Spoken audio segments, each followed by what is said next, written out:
Hey,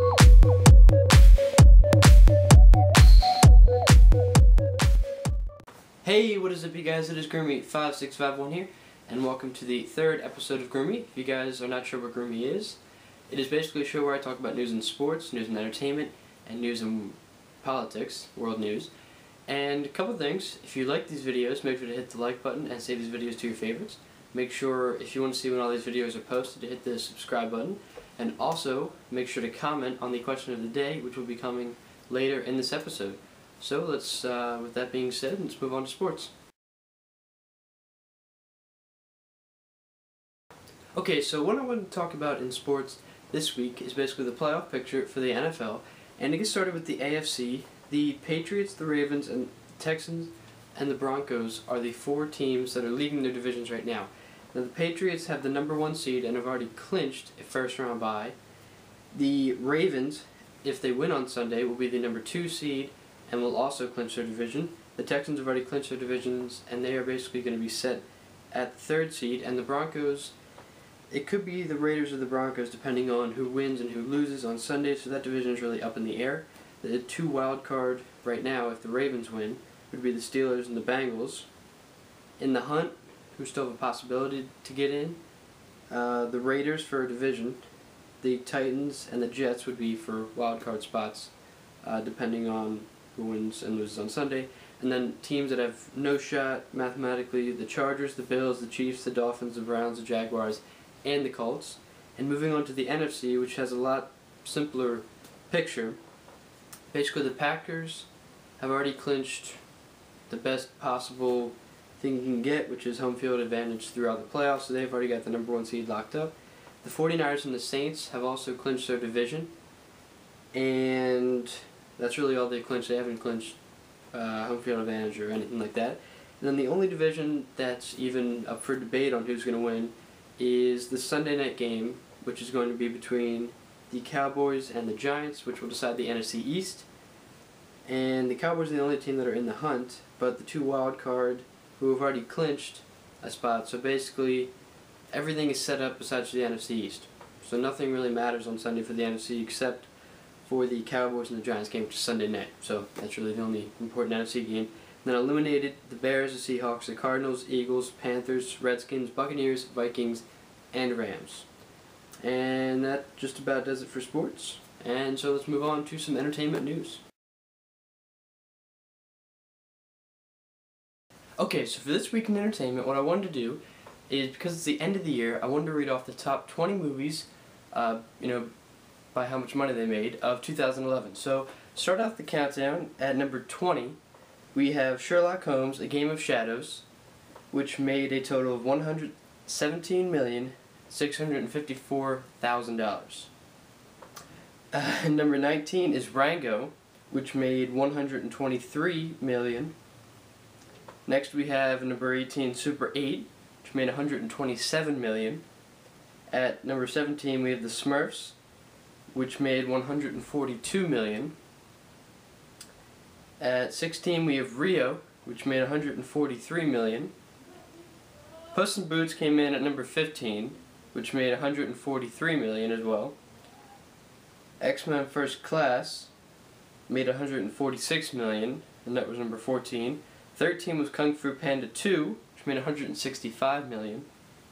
12 was Bridesmaids, which made $169 million. The Help came in at number 11, also making $169 million. Captain America came in at number 10, which made $176 million. And at number 9 was Planet of the Apes, which made also $176 million. Thor came in at number 8, making $181 million. Cars 2 came in at number 7, making $191 million. Number 6 was Fast 5, which made $209 million. Number 5 was Pirates of the Caribbean on Stranger Tides, which made $241 million. The Hangover Part 2 came in at number 4, which made $254 million. The Twilight Saga Breaking Dawn Part 1 came in at number 3, making $273 million. Number 2 was Transformers: Dark of the Moon, which made $352 million.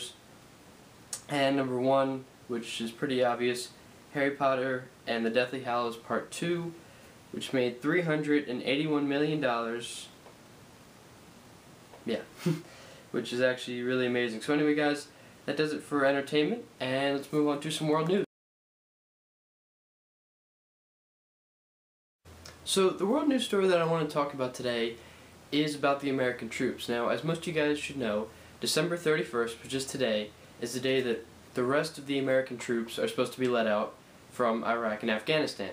And actually, I just read a little bit on CNN.com, and Iraq decided that this was such a glorious occasion for them that they were going to call it Iraq Day.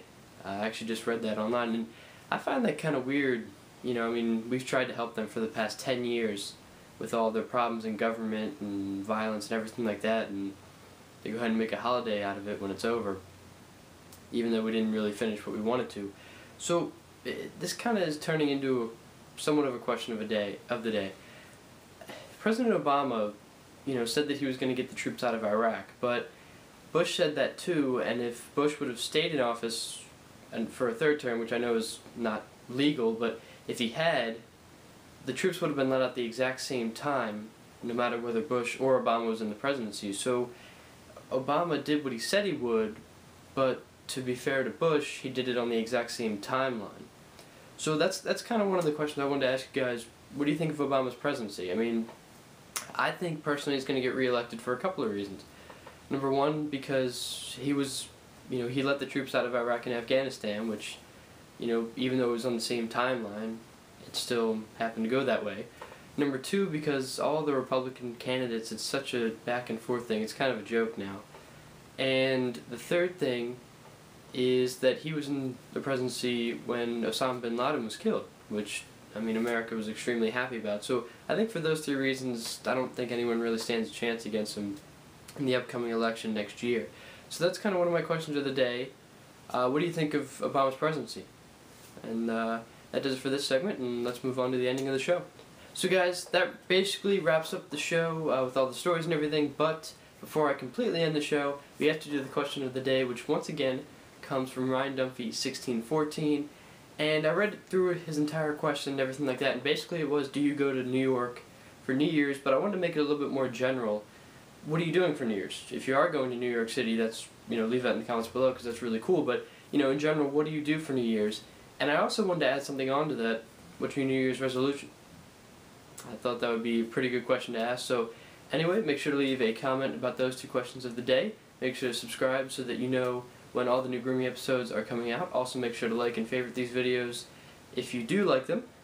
And that just about does it for the show. Guys, have a great New Year's. I hope you had a great Christmas. And I will see you in 2012 next week for the 4th episode of Groomie. Alright, see you guys later. Bye.